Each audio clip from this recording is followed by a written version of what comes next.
Qui ci troviamo a Kwajok, che si trova vicino, nello stato di Warrap, a un'ora d'aereo più o meno da Juba, dalla capitale del Sud Sudan.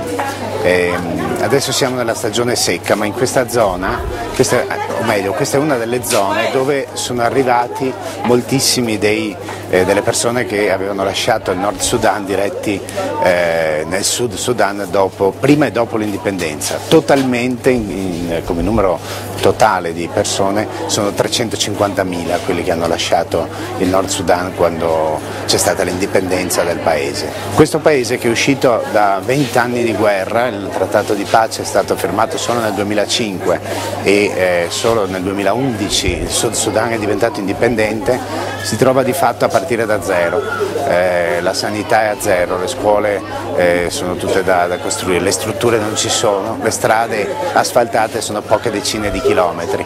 Ecco, in questa situazione c'è stato, in particolare in questa zona, in più il problema di questo grosso afflusso di rifugiati dal Nord Sudan, diciamo, che adesso di fatto si sono installati creando un ampliamento proprio della città, quindi Kwajok è quasi come se fosse raddoppiata rispetto a prima e da poco è diventata il capoluogo dello stato di Warrap. I'm Dr. Yasmin Ali Haq, and I'm the representative for UNICEF in South Sudan.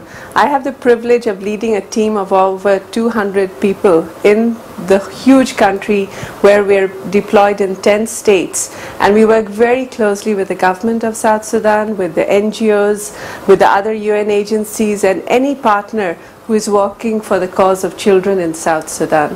It's very important for us to keep the focus on the situation that children face, the challenges that they face in surviving, in thriving, and in becoming a citizen of the newest country in the world. Here in South Sudan, which is the size of Eastern Europe, we have offices in all the 10 states, and it's very important that we're present on the ground, because in many of the states children really face strong vulnerabilities.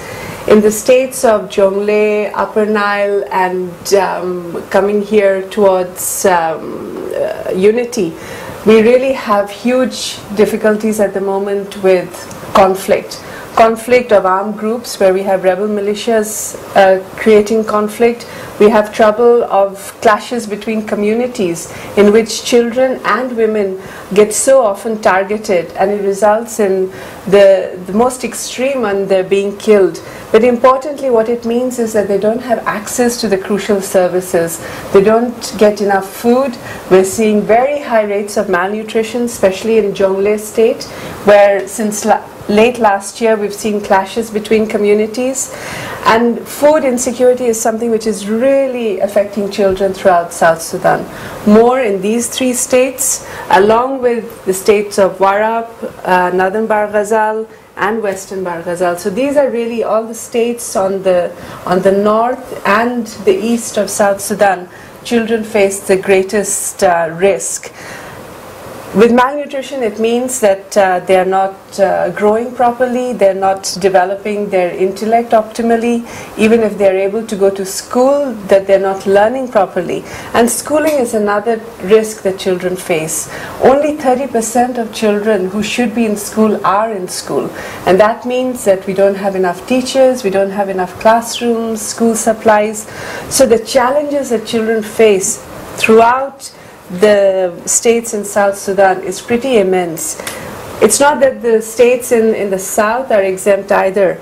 In Western Equatoria, which is close to the border with DRC and Central African Republic, we still have people extremely afraid of the LRA.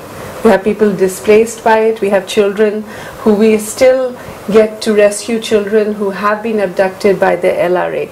And those are children from all the countries in this, along this belt.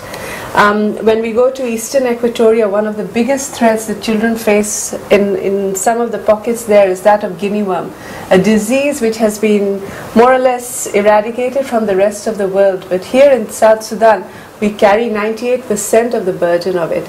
And it's very much related to water. The fact that they don't have safe drinking water, the fact that these communities are isolated, the development hasn't reached them, even to this poor extent that it has reached other communities.